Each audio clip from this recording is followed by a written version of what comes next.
viena pavisam unikāla kvalitāte pašvaldību vēlēšanu kampaņai šogad būs viennozīmīgi mākslīgā intelekta izmantošana. Un es esmu izšķīries par tā vislabākā modeļa izmantošanu, kāds uz doto brīdi ir pieejams. Šis modelis ir ChatGPT O1 Pro. Tas modelis nav par velti pieejams, viņš mēnesī maksā $200, kopā ar PVN Latvijā tie ir $242, jeb 233 eiro. Tā ir, protams, būtiska maksa, bet no otras puses man jārēķinās ar to, ka ZZS, Nacionālā apvienība, Vienotība pulk lielākas summas ieguldīs tajā visā. Un es vēlos izmantot šoreiz mākslīgo intelektu, lai pilnveidot savu programmu. Tātad es biju tagad pāris dienas apslims un tās izmantoju, lai apdomātu, ko es tā vēlētos savā programmā saredzēt. Un es pierakstīju spontāni tādā apgaismības brīdī šādus tādus punktus, kurus es vēlos izmantot.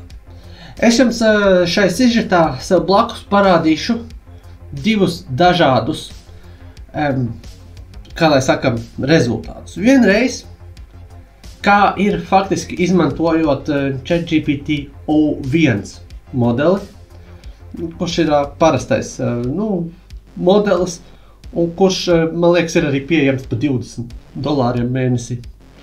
Un tad es jums parādīšu, ko sacerēja modelis O1.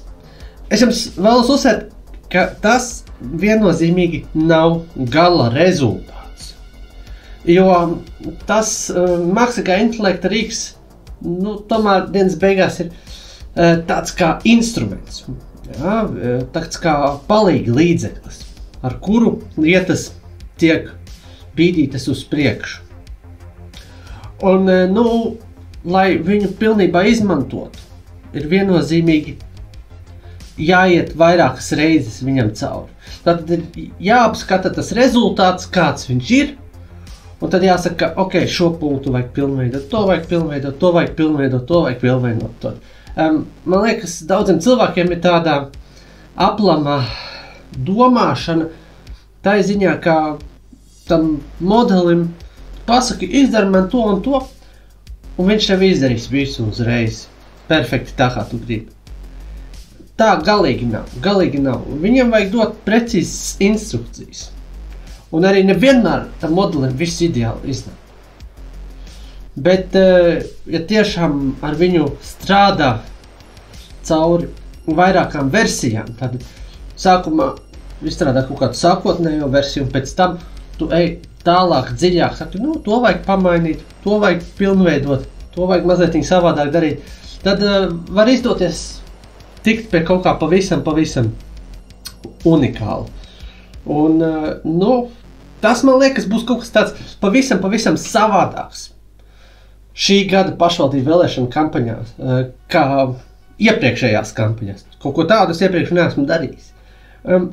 Es varu arī šoreiz atskatīties uz 21. gada pašvaldību vēlēšanu kampaņu un, izmantot no turienes gūtās atziņas. Tur bija diezgan daudz video.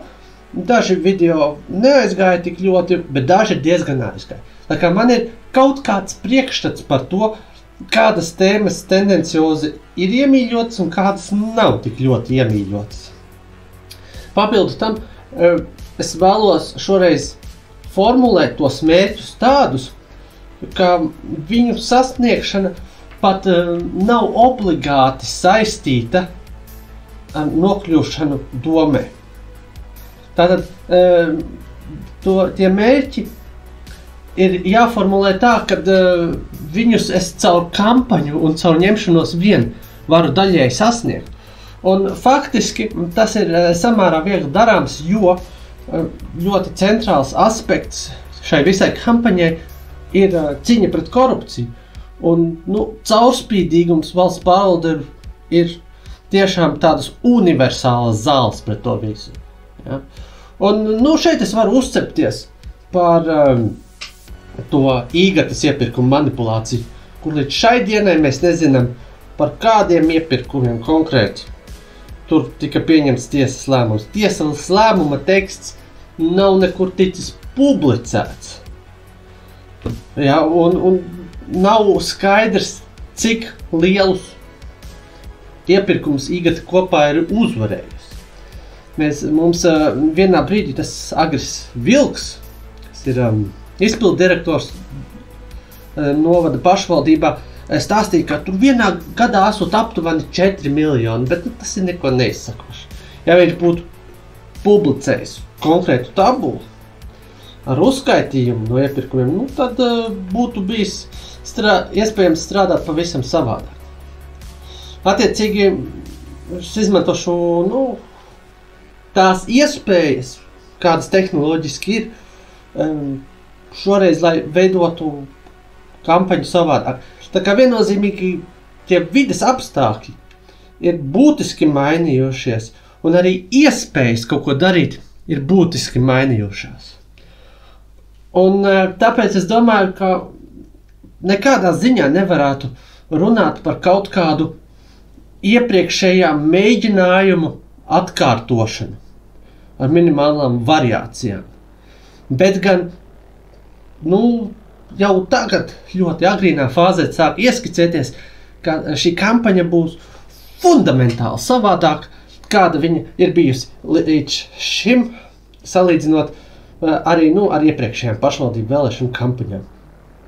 Un, ja man, protams, neizdosies savākt tos, man liekas, 200 cilvēkus līdz 8. aprīlim un nodibināt šo partiju, ar kuru es tad varētu iesniegt kandidātu sarakstu, tad tā kampaņa ies attiecīgi arī līdz 8. aprīlim. Tātad man ir mazliet vairāk kā 2 mēneši, ko ņemties ar to visu lietu. Un, es domāju, ka tā iespējamība, ka man izdosies uz to tikt, ir kaut kur zem 1%, bet viņi ir lielāka kā 0. Viņi ir mazi, bet viņi pastāv. Un pat, ja es netieku nekur, tad es varu tomēr atstāt kaut kādu paliekošu iespaidu uz novada pašvaldību. Jo, man arī ar biznesu, kā lai saka, ir gana daudz ko ņemties, bet, tagad 2 mēnešus es tam visam pasākumam viennozīmīgi varu izbrīvēt un tieši pievērst šo fokusu tam. Šeit vēl vēlos piebilst, ka to pro modusu, kas maksā tur $242 mēnesi, es jau neizmantoju tikai un vienīgi priekš vēlēšanu kampaņas.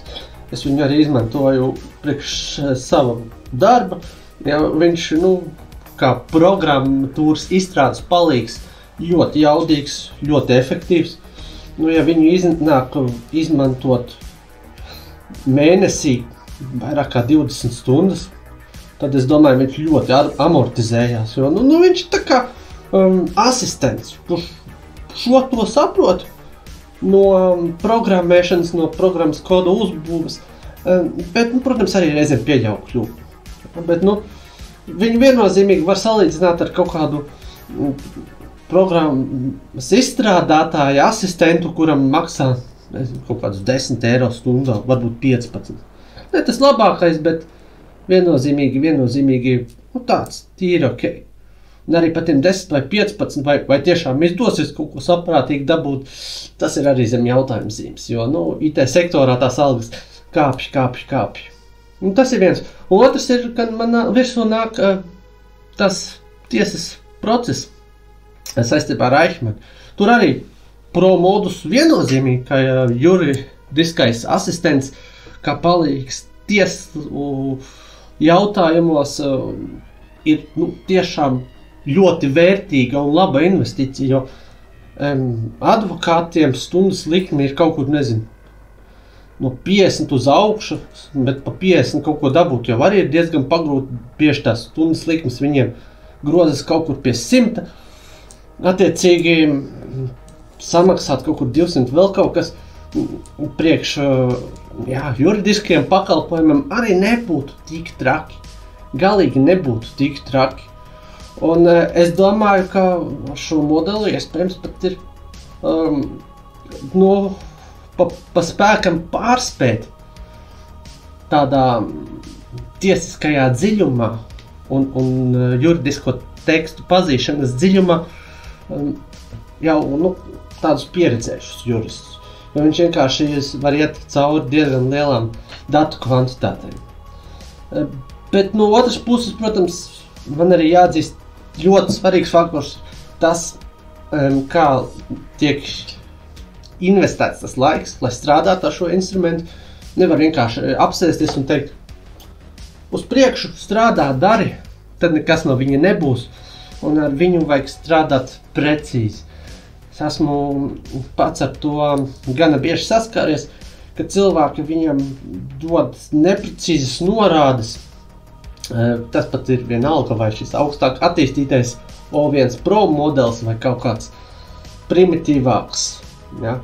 Un beigās viņš vienkārši neiedos tev pareizās atbildes, jo tas norādes jau no sākuma nav bijušas gana pareizas. Bet šeit es esmu ļoti labi pozicionēts, jo es esmu studējis biznesa informātiku. Biznesa informātikā tāda ļoti, ļoti centrāla tematiskā lieta bija skaidri formulēt tehniskās prasības, kādas ir vajadzīgas, lai izstrādātu programmatūru.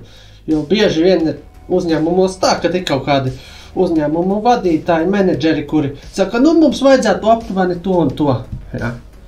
Un tad ir kaut kādi programmētāji, kuri tā kā varētu izstrādāt programmatūru, un kuri ir arī spējīgi, bet viņiem nedara tas, ka viņiem aptuveni pasaka to un to, bet ka viņiem vajag jau nākt ar konkrētām specifikācijām, konkrēti definētām prasībām.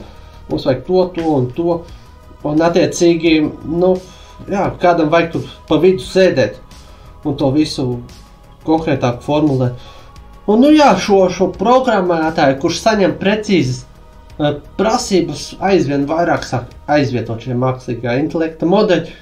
Un šeit viennozīmīgi nav runa tikai par programmatūras kodu, bet arī par intelektuālo darbu un arī juridisko darbu. Un, attiecīgi, šī pašvaldību vēlēšana kampaņa būs diezgan interesanta, jo es šaubos par to, ka mani politiskie oponenti mēģinās izmantot šos rīkus tik intensīvi, un viņi arī ar viņiem diez vai ir līdz šim jau tik intensīvi strādājuši, lai viņi būtu vispār spējīgi viņus izmantot tik intensīvi, jo varbūt šeit vietā būtu salīdzinājums ar kaut kādu tādu darba rīku, kaut kādu urbmašīnu, tādu specializētu. Pieredzējis meistars ar 100 stundu stāžu, kurš jau ir ilgi strādājis ar to mašīnu un arī ar līdzīgām mašīnām, protams, zinās, kā to mašīnu efektīvi izmantot. Zinās, kā tu pārslēgt modusus, kā ar viņu vislabāk strādāt, kā ar attiecīgiem modusiem nonākt līdz galamērķim. Kamēr kāds cilvēks, kurš varbūt tikai pāris reizes savā mūžā ir turējis rokā urmašīnu, paņemot šo jaudīgo instrumentu rokās, protams, spēs izdarīt vairāk nekā neko. Viņš, protams, spēs izdarīt vairāk nekā bez šīs mašīnas. Bet viņš nevarēs sasniegt tādus panākumus, jo viņš vienkārši nezinās, kā izmantot šī instrumenta pilnu spektru. Un attiecīgi arī rezultāts atšķirsies. Un tā ir tā mana cerība šoreiz strādājot ar to visu. Paldies, ka skatījāties!